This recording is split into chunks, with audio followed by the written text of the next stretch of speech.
So I hope through experimentation you were able to get a better feel for columns and maybe discover what factors affect how a column will behave. So how do columns fail? It turns out there's two different ways a column can fail. They can buckle. Buckling just means it displaces laterally or horizontally. In this case, the middle is displacing. Long, slender columns like this one will tend to buckle. You could also have a compression failure. And a compression failure is actually the material itself crushing or yielding. These shorter, wider columns will fail in compression. So how do we predict failure? I'm going to start with compression, a compression failure, and I'm going to use this small blue foam beam. When I push on it, if I push hard enough, I can shorten the column.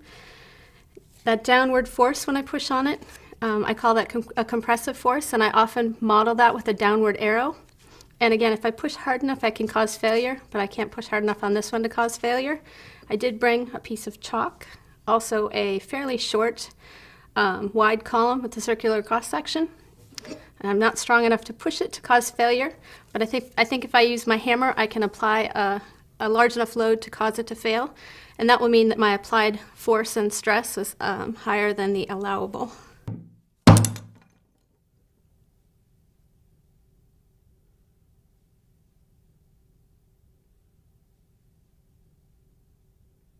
When I apply a compressive force to a column, it causes a stress in the column. What is stress? The definition is a force per unit area.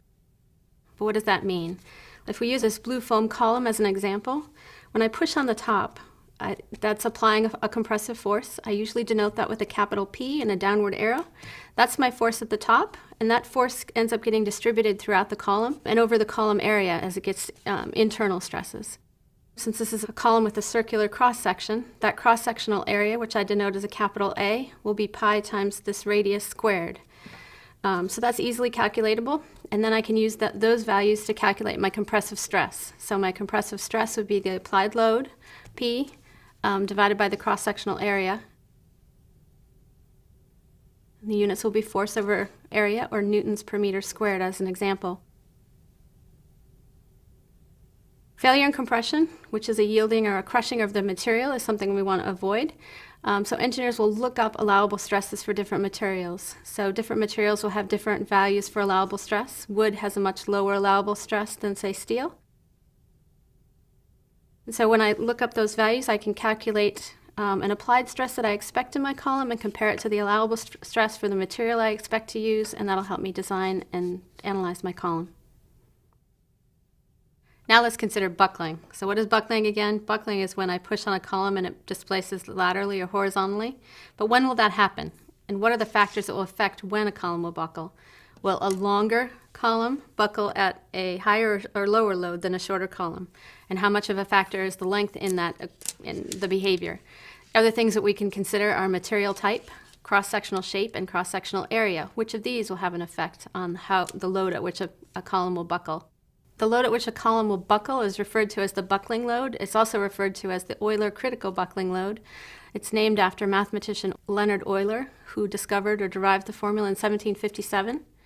And if we look at this equation, the equation has P critical equals pi squared EI over L squared. E is a material property, so different materials will have different modulus of elasticity values, which is what E stands for. So the modulus of elasticity, or E for steel, will be much higher than the modulus of elasticity for wood, as an example.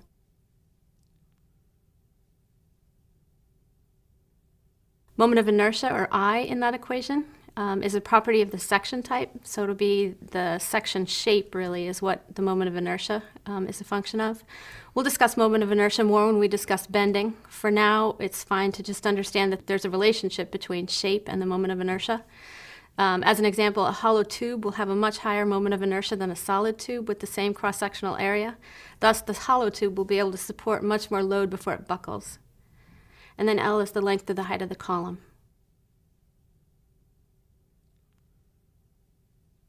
So when we look at a column, there's two main things we look at. We look at compressive stress and buckling load, and we're going to go over the equations that go along with those. I'm just draw a simple column here with a rectangular cross-section.